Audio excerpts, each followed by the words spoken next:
Surat Al-Asr, dia surat Makkiyah, dan dia surat terpendek di dalam Al-Quran. Maaf, salah satu surat terpendek di dalam Al-Quran. Salah satu surat terpendek di dalam Al-Quran. Tapi bukan yang paling pendek. Karena yang dia ini 3 ayat, menurut hitungan mayoritas, 3 ayat. Dan ada 3 surat dalam Al-Quran yang 3 ayat. Dimana yang 3 ayat itu surat apa saja? Al-Asr, kemudian Al-Kautsar, kemudian An-Nasr. Al-Asr surat 103, kemudian Al-Kautsar surat 108, dan An-Nasr surat 110. Baik. Kemudian surat Al-Asr ini kenapa tidak jadi yang paling pendek? Hanya termasuk yang paling pendek karena ketika sudah sama-sama 3 ayat, maka kemudian kita untuk menentukan siapa yang menang pendek-pendekan, maka dihitung apa? Dihitung ya banyak katanya, jumlah hurufnya. Ternyata masih lebih sedikit inna atau inakal kautsar. Inna atau inakal kautsar masih lebih sedikit. Ya. Bolehlah kita bilang bahwa Al-Asr ini nomor 2 paling pendek, karena idza jana sulai wal fat itu lebih panjang dari Al-Asr. Nampaknya, nampak. Baik. Al-Qur'an, Al-Kautsar itu masih yang terpendek. Al-Asr termasuk yang terpendek, tapi bukan yang paling pendek. Allah Subhanahu wa taala firmankan wal asr, demi masa. Dan Al-Asr itu sendiri Imam Al-Baghawi sebutkan banyak kemungkinan, termasuk Imam Fakhruddin Ar-Razi sebutkan banyak kemungkinan makna Al-Asr. Kita sebut saja ada 4 makna utama dari Al-Asr.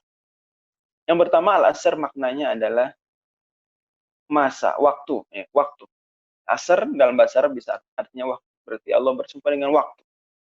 Dan waktu yang sendiri makhluk. Waktu adalah apa? Adalah makhluk ciptaan Allah. Dalam hadis riwayat Tirmidzi, Nabi sallallahu alaihi wasallam bersabda, "Kana Allah wa lam yakun syai'un ma'ah." Allah ada dahulu zaman azali dan tidak ada selain Allah sesuatu pun. Artinya juga juga waktu itu belum ada waktu. Waktu itu belum ada waktu. Ini ada ada. Waktu itu dulunya nggak ada, kemudian ada. Sama, tempat juga. Dulunya nggak ada, kemudian Allah ciptakan tempat. Ini ruang, itu tadinya nggak ada, kemudian Allah ciptakan tempat. Makanya, karena waktu dan tempat adalah makhluk, maka Allah Subhanahu wa taala tidaklah terkungkung makhluk. Allah tidak terkungkung tempat, Allah tidak terkungkung waktu. Demikian dalam matan Badul Amali dan juga buku-buku akidah lainnya. Dan ini kesepakatan seluruh Ahlussunnah wal Jamaah. Seluruh Ahlussunnah wal Jamaah tanpa terkecuali. Ya, semua menyatakan bahwa Allah Subhanahu wa taala tidak terkungkung waktu, tidak terkungkung tempat. Kenapa? Karena tempat dan waktu itu ciptaan Allah, makhluk. Tadinya nggak ada, kemudian ada. Allah bersumber dengan waktu karena waktu adalah salah satu elemen terpenting dalam hidup. Tidak bisa kita hidup ini melepaskan diri dari waktu. Nggak bisa. Kita bisa melepaskan diri dari beberapa aspek hidup lain, tapi kalau waktu nggak bisa selalu berjalan. Oke. Kemudian makna kedua dari Al-Asr itu adalah zaman. Zaman. Al-Asr artinya apa? Zaman. Jadi Allah bersama dengan Al-Asr, zaman, yakni sejak manusia peradaban pertama sampai terus akhir zaman. Ini zaman. Jadi beda dengan waktu. Kalau waktu ini lebih umum, ya waktu dia. Kalau ini enggak. Zaman. Malah ketika dia Al-Asr berarti tertentu. Zamannya itu zaman Nabi. Dan ini makna ketiga. Makna ketiga dari Al-Asr juga bisa. Tapi saya akan menyingkat jadi 4 makna. Makna ketiga digabung saja dengan makna kedua, jadinya Al-Asr itu zaman. Baik zaman secara umum maupun zamannya Nabi saja. Kemudian Al-Asr makna kedua, makna ketiga, yang kita mau meringkas ya. Jadi satu tadi artinya waktu, nomor 2 artinya zaman secara umum dan juga zaman Nabi. Makna ketiga Al-Asr artinya sholat asar. Al-Asr artinya sholat asar. Dan makna keempat Al-Asr itu waktu asarnya. Jadi atau Anda boleh balik. Makna ketiga itu waktu asar, makna keempat sholat asar. Jadi ada 4 makna kurang lebih. Kalau kita kembangkan bisa lebih banyak, tapi sederhananya 4 saja. Itu waktu, itu zaman, kemudian waktu asar secara khusus, kemudian sholat asar itu sendiri.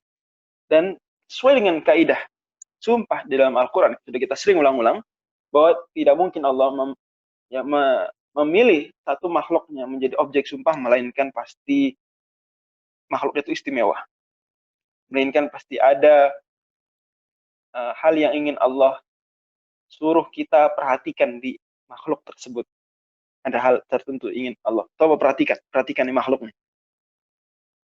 Melainkan pasti ada keterkaitan dengan kalimat yang ingin Allah tegaskan dengan sumpah, yaitu muqsam alaih, jawabul qasam. Mudah-mudahan terpaham ini. Poin ini sering saya ulang, mudah-mudahan terpaham. Bahwa nggak main-main Allah memilih suatu untuk sumpah. Nah, maka dari 4 hal tadi kita bisa sadari bahwa betul 4 hal ini 4 hal yang luar biasa dahsyat. Waktu zaman itu hal-hal besar. Juga waktu asar itu waktu mulia. Dalam Islam, waktu asar itu waktu yang dipakai untuk menyuruh sumpah seseorang. Karena waktu asar ini, kata Nabi SAW dalam hadis riwayat Abu Daud, ya, halafa ba'dal asri la akhadahu bikada wa kada, ada orang dia bersumpah bohong setelah salat asar, ya, di waktu asar, kemudian hukumannya adalah la yanzurullahu ilaihim wa la yuzakkihim wa lahum adzabun alim. Allah tak lihat dia, Allah tak tengok dia, Allah tak sucikan dia, Allah azab dia dengan azab yang pedih. Ini ngeri. Jadi orang bohong kapanpun dosa.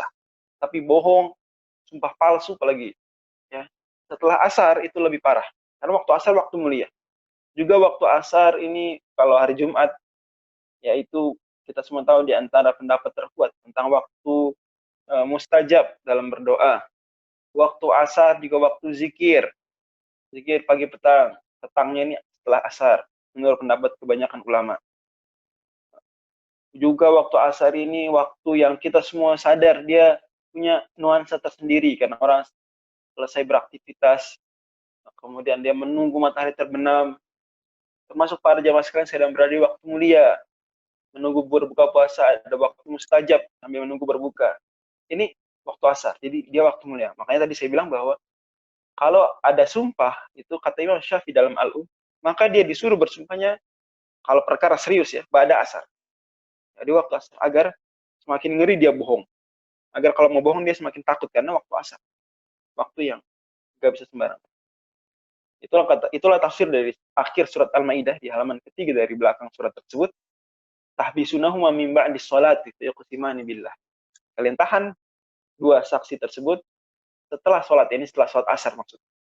Kemudian mereka baru bersumpah. Karena waktu asar waktu yang. Kemudian makna keempat, sholat asar itu sendiri.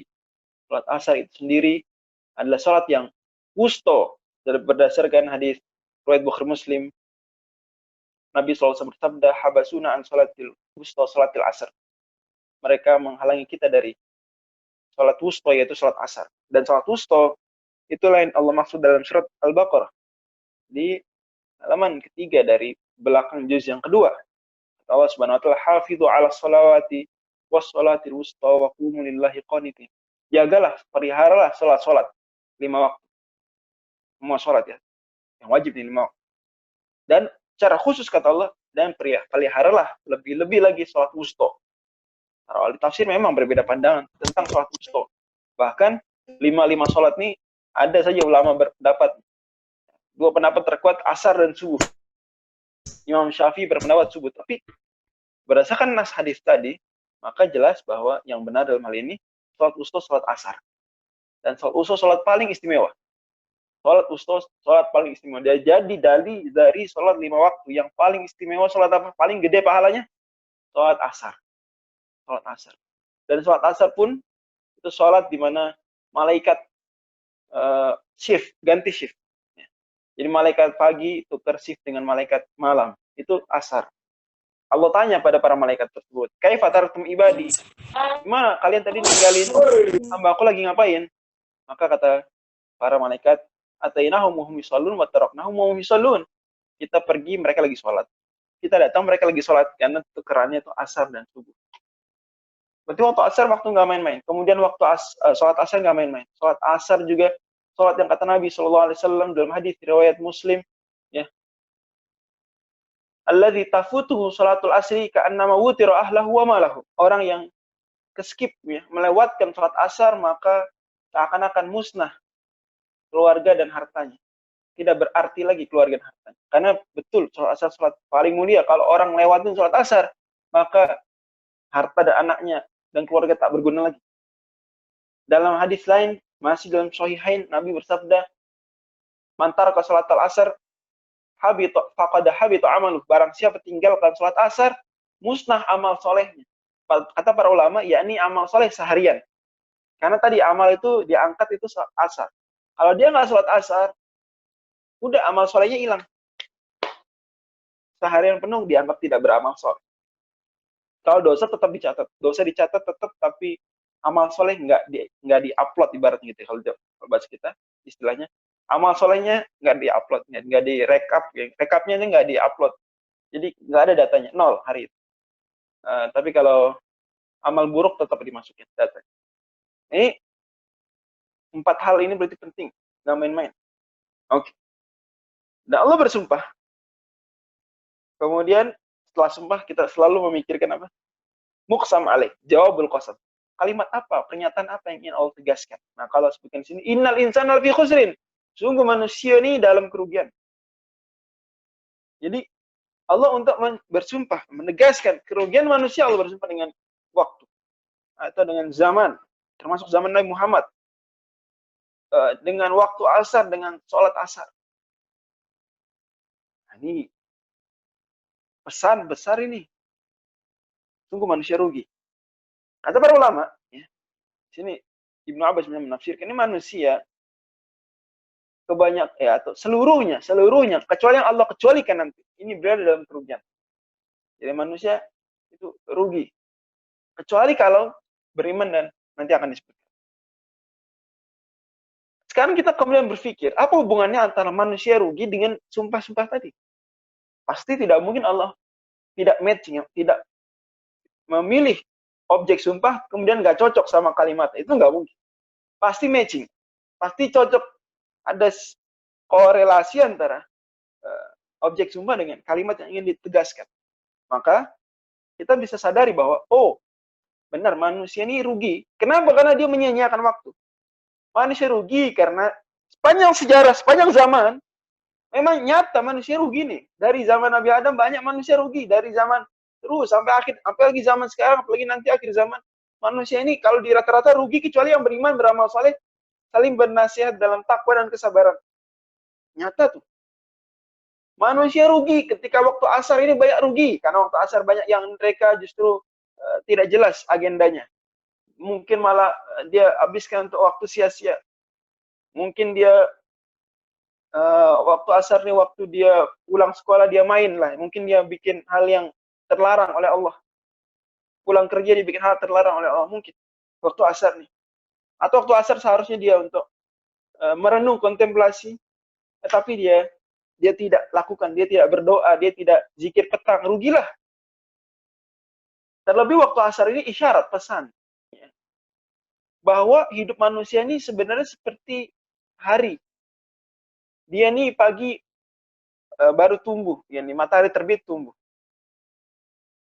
Perlahan merangkak, naik. Cahayanya semakin terang. Seperti manusia pula. Dia semakin terang, semakin tumbuh, kecil. Kemudian terus, duha ini remaja. Zuhur ini dewasa. Sudah. Nah, asar ini masa sudah penghujung nyawa. Maka seolah Allah pesankan nih, kamu nih manusia, pikirkan hidupmu sudah sedikit lagi. Udah usiamu nih 50 tahun, 60 tahun. Sudah asar kamu nih sekarang. Bentar lagi terbenam pula matahari. Pikirkan, jangan lagi kau sia-siakan. Sekarang baru merasa rugi kan? Kalau sudah asar baru merasa rugi kan? Waktu lagi duha kamu abaikan, kamu lalai. Zuhur kamu masih main-main, tidak serius mempersembahkan yang terbaik untuk Allah Subhanahu wa taala, untuk dunia dan akhiratmu. Sekarang baru asar kamu menyesal. Rugi baru merasa rugi. Tapi tenang, tidak semua rugi, ada yang dikecualikan. juga Allah kaitkan dengan sholat asar, karena rugi kamu tidak sholat asar. Abaikan sholat asar, hilanglah amal. Sudah beramal capek-capek seharian, hilang. Nah, ini manusia dalam kerugian. Dan Al-Imam Al-Baidawi sebutkan bahwa Allah sebutkan di sini al-insan pakai al, berarti semua manusia. Kecuali yang dikecualikan nanti jelas. Tapi pada dasarnya semua manusia. Kemudian Allah gunakan khusrin, nakirah. Khusrin, di mana nakirah kita sudah pernah singgungnya, dia yufidu ta'zim. Dia memberi efek gede, besar. Ya, nakirah, saking besarnya tak dapat digambarkan, dia nakirah. Indefinitif ya. Dia tak dapat diungkapkan, nakirah. Tak jelas, karena saking besarnya, saking luar biasa kerugiannya. Innal insana lafi khusr. Lantas Allah Subhanahu wa taala kemudian kecualikan. Illal ladzina amanu, kecuali orang-orang yang beriman. Mereka tak rugi. Kecuali orang-orang yang beramal soleh. Jadi beriman dan beramal soleh. Itu tak rugi. Kenapa? Waktu dia, karena Allah bersama dengan waktu. Waktu model kehidupan. Orang disebut rugi itu kalau ya kita dagang misalnya. Dagang. Kapan disebut rugi? Kalau modalnya 1 juta, ternyata dia di akhir usaha duitnya tinggal 800.000. Itu rugi. Nah, kalau duitnya masih 1 juta, ya rugi dari sisi lain saja, tapi tidak rugi betul-betul. Rugi dari sisi dia udah capek-capek kerja, tak menghasilkan apa-apa. Dalam artian keuntungan finansial. Nah, kalau dia lebih dari 1 juta, dapatnya 1,5 juta, untung lagi. Manusia modalnya waktu. Manusia hidup modalnya waktu. Nah, rugi dia. Kalau ternyata waktu diberikan gratis nih, tak digunakan justru untuk kebaikan, malah digunakan untuk dosa. Dan kaidahnya semua dosa itu pasti menggunakan waktu kan. Ada dosa tak pakai waktu, ada dosa semua dia pakai waktu. Maka rugi manusia menggunakan modal waktunya ini justru untuk hal yang dosa. Kata Allah Subhanahu wa taala, kecuali orang yang beriman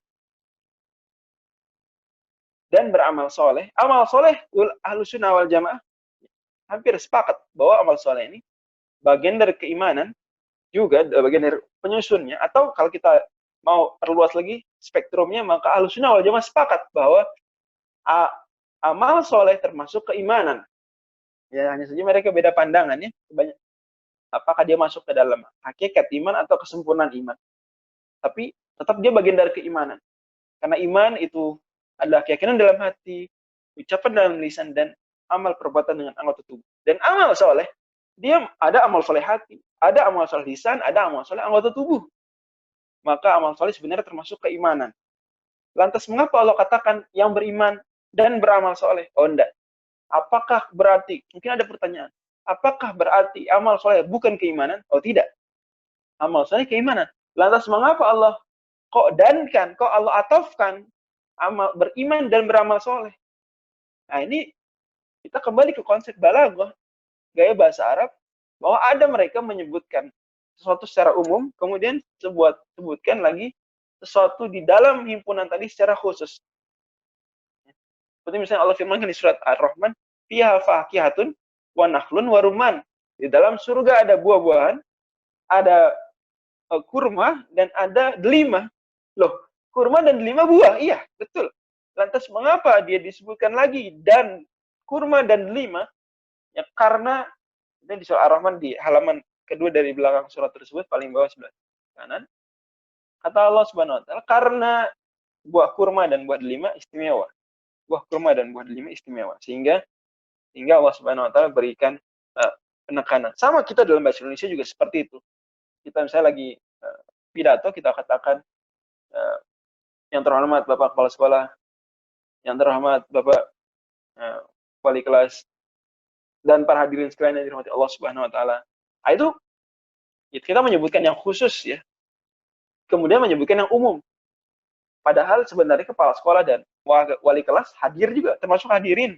Tapi kita sebutkan secara khusus. Ini penghormatan. Sama di sini. Penekanan. Allah ingin suruh kita kasih perhatian khusus terhadap amal soleh. Karena orang banyak yang dia iman-iman. Ya saya beriman. Kemudian mengabaikan amal soleh. Ya. Bahkan termasuk juga Berarti kalau amal termasuk iman, maka orang kalau bikin dosa pengaruh pada iman. Nah, gitu. Kebalikan dari amal soleh. Kalau amal soleh ningkatin iman, maka dosa mengurangi iman. Dosa membuat iman jeblok. Oke. Kemudian kata Allah Subhanahu wa taala, dan juga yang beramal dan juga yang saling berwasiat dalam kesabaran. Berwasiat dalam al-haq, kebenaran.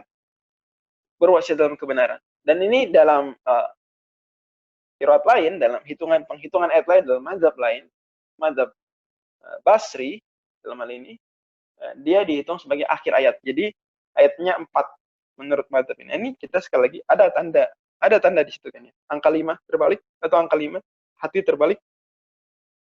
Wa tawassaw bil haqq ada kan ya. Nah itu artinya dalam qiraat lain selain qiraat Kufi, selain kita itu ada yang menganggapnya akhir ayat. Jadi bagi dia 4 ayat surat Al-Asr. Kalau bagi kita enggak 3 ayat. Baik. Itu maksud dari tanda yang di Quran Bapak Ibu sekalian. Di mushaf. Mushaf Indonesia tentu ya. Kalau mushaf Timur Tengah sudah enggak ada lagi. Kebenaran di sini umum, ya umum. Semua ajaran Islam ini kebenaran. Kemudian Allah tekankan lagi dan yang saling mewasiati dalam kesabaran. Kesabaran lebih khusus dari kebenaran. Berarti lagi-lagi ke konsep awal tadi bahwa ini seperti ayat ketiga nih, dia himpunan besar, iman. Di dalam iman ini ada amal soleh, himpunan lebih kecil di dalamnya. Di dalam amal soleh ada namanya tawasau bil haq, saling berwasiat dalam kebenaran di dalam amal soleh, termasuk amal soleh. Berarti Allah tekankan amal soleh, tekankan lagi dari sekian banyak amal soleh, Allah tekankan tawasau bil haq. Kemudian termasuk al-haq adalah as-sabr. Termasuk ajaran kebenaran adalah kesabaran. Allah beri penegasan lagi di antara topik wasiat yang ingin Allah tegaskan adalah topik tentang kesabaran. Topik wasiat banyak. Bisa wasiat tentang takwa, wasiat tentang syukur, wasiat tentang cinta, wasiat tentang takut. Ada wasiat tentang sabar. Ini Allah kasih penegasan. Berarti himpunannya satu himpunan besar iman. Dalam himpunan besar ini ada himpunan kecil amal soleh. Kemudian dari amal soleh tawasau bil haq. Dari sekian tawasau bil haq, tawasau bis sabar. Nah, Allah gunakan tawasau, tidak gunakan kata tanasoh. Tidak gunakan saling menasihati, tapi saling wasiat.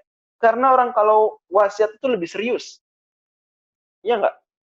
Bapak Ibu sekalian kalau diberi kesempatan memberikan nasihat, sama diberi kesempatan memberikan wasiat. Wasiat berarti kan mau pergi, mau berpisah, mau meninggal. Itu lebih serius pasti wasiat. Dan namanya wasiat pasti yang paling penting. Dan namanya wasiat pasti tulus. Dan namanya wasiat pasti diingat betul-betul orang yang mendengar. Mereka perhatikan. Namanya wasiat pasti hal yang singkat, esensial, substansial. Itulah kenapa hikmah diantaranya Allah memilih istilah tawasau, saling berwasiat, bukan tanasahu, bukan saling bernasihat. Karena saling berwasiat itu ini lebih serius, lebih unsur-unsur tadi terpenuhi. Baik. Kemudian Allah, kenapa dari sekian iman Allah tegaskan amal soleh? Karena amal soleh yang paling sering dilalaikan. Dari sekian amal soleh, tawasau bil haq. Karena kalau orang sudah saling berwasiat dalam kebenaran, maka dia pasti akan semangat beramal soleh. Karena akan malu kalau dia tidak beramal soleh. Dia malu dengan dirinya sendiri, malu dengan Allah, malu dengan orang lain mungkin. Kemudian karena iman, amal soleh, dan saling berwasiat dalam kebenaran, ini butuh keistiqomahan, dan kunci istiqomah itu sabar, maka saling berwasiat dalam kesabaran. Kata Imam Syafi'i, sebelum kita tutup, surat Al-Asr ini surat luar biasa. Kata beliau, "Lau ma anzalallahu hujjatan ala khalqi illa hadhihi surah laqafatsu." Dalam Al-Majmu' Imam Nawawi nukilkan, Imam Syafi'i mengatakan kalau seandainya Allah tak turunkan Al-Quran kecuali hanya surat Al-Asr saja, sudah cukup. Karena dia sudah meringkas banyak poin penting, menggugah manusia agar kemudian beriman, agar beramal soleh, saling mewasiati dalam kebenaran, saling mewasiati dalam kebaikan, dalam kesabaran. Baik. Para jamaah yang dirahmati Allah Subhanahu wa taala, apa hubungan antara surat Al-Asr dengan At-Takatsur? Sudah kita singgung sebelumnya di pertemuan lalu sebenarnya, bahwa manusia berbangga-bangga dengan bermegah-megah, banyak-banyakan harta, banyak-banyakan ilmu dalam konteks tidak ukhrawi, tidak lillahi ta'ala, berbanyak-banyakan followers, banyak-banyakan jabatan, pangkat, banyak-banyakan pengaruh, banyak-banyakan apapun, takatsur. maka itu semua membuat mereka terlalaikan al-hakum. Maka Allah sebutkan di sini bahwa manusia rugi ketika sibuk memperbanyak sesuatu yang tidak penting bagi hidup mereka, mereka pada akhirnya rugi. Harusnya mereka banyak-banyakan beriman, banyak-banyakan amal soleh, harusnya banyak-banyakan saling memberi wasiat dalam kebenaran, banyak-banyakan saling memberi wasiat dalam kesabaran. Harusnya seperti itu. Jadi ini hubungan dengan surat At-Takatsur. Nah, kemudian kita ambil 5 pelajaran terpenting dari surat Al-Asr. Yang pertama adalah betapa Islam memperhatikan sekali waktu. Makanya di antara ajaran Islam disiplin tepati janji, karena janji ini kaitannya dengan waktu. Kalau kita nggak tepati janjian jam 7 kemudian telat dengan sengaja tanpa uzur, ya kita berarti membuat waktu orang lain terbengkalai. Dia bisa gunakan waktu itu harusnya nunggu kamu 5 menit, 1 menit bisa untuk yang lain, tapi karena demi agenda ini janji ini, maka dia nyanyikan. Makanya saya juga minta maaf. Pernah ya, satu kali kita agak telat 2 menit karena problem teknis, internet atau HP laptop saya lamban. Juga waktu habis pengajian ya, biasanya kalau kayak gitu berarti mepet, pengajian saya ada lagi di tempat lain, selesai jam 5 langsung disambung pengajian ini. Pernah gitu. Pernah juga suatu ketika saya lupa ya, itu saya minta maaf, lupa juga karena waktu itu lagi diskusi nasional waktu itu, kemudian ternyata udah jam 5, saya lupa acaranya padahal dari jam 4. Kalau kalian saya minta maaf, tapi ke depan insya Allah kita, dan selalu sebelumnya juga selalu mulai jam 5 pas, itu bukti kita berusaha konsisten dengan waktu. Jaga. Jadi waktu begitu diperhatikan dalam Islam dari sisi kedisiplinan dan dari sisi pemanfaatan. Sedetik itu akan ditanya oleh Allah. Maka dalam hadis At-Tabrani kata Nabi SAW, tidaklah menyesal orang di surga seperti menyesalnya mereka 1 detik berlalu, 1 saat berlalu dalam hidupnya nggak berzikir pada Allah. Ntar kita detik-detik yang kita sia-siakan nggak beribadah itu akan kita sesali. Apalagi di bulan Ramadan ini. Dan yang kedua adalah bahwa manusia sering rugi, manusia merugi. Dan di antara kerugian terbesar mereka adalah kerugian terkait dengan waktu. Pelajaran ketiga adalah bahwa baru kerugian itu terangkat, berarti ini standar minimal sebenarnya. Jadi Allah di sini surat Al-Asr nggak sedang bahas kriteria orang sukses, kriteria muslim sejati. Enggak. Allah cuma bahas kriteria orang yang nggak rugi. Berarti sebenarnya ini ibarat kalau kita kuliah, ini cara mendapatkan nilai C min, gitu. Cara mendapatkan nilai C min agar lulus aja. Cara biar nggak D, biar nggak ngulang. Gitu aja sebenarnya. Ini caranya di sini. Cara 4 hal ini baru cara minimal. Kalau mau tahu yang sukses itu qad aflahal mu'minun wa ibadur rahmanil ladzina yamshuna al-ardi hauna. Itu baru tuh. Ilal musallin alladzina hum fi salatin daimun. Itu baru. Tapi kalau surat Al-Asr ini baru kriteria minimal agar tidak rugi. Agar minimal walaupun tidak untung tapi tidak rugi. Itu saja. Ini kemudian pelajaran keempat adalah bahwa pentingnya saling menasihati. Dan jangan takut, saya penuh dosa, saya penuh salah. Enggak. Bukan syarat memberikan nasihat itu dosa. Bebas dari dosa. Justru Anda bisa jadi malah tambah dosa. Anda bisa nasihati tapi Anda enggak lakukan. Kemudian terakhir adalah bahwa yang diinginkan Islam bukan orang soleh belaka, tapi orang muslih. Soleh dan memperbaiki. Makanya terkenal ungkapan para ulama bahwa Nabi Muhammad SAW ini 40 tahun hidup, tenang-tenang saja. Aman, dihormati, harum namanya di tengah Quraisy. Karena beliau orang soleh. Begitu usia 40 tahun, beliau jadi orang muslih, orang yang memperbaiki, melakukan amar ma'ruf nahi mungkar, melakukan dakwah, baru beliau dimusuhi. Tapi memang itu tantangan. Banyak orang dia berada di zona nyaman, jadi orang soleh. Ya itu betul, bagus. Tapi pada dasarnya Islam ingin Anda jadi orang muslih.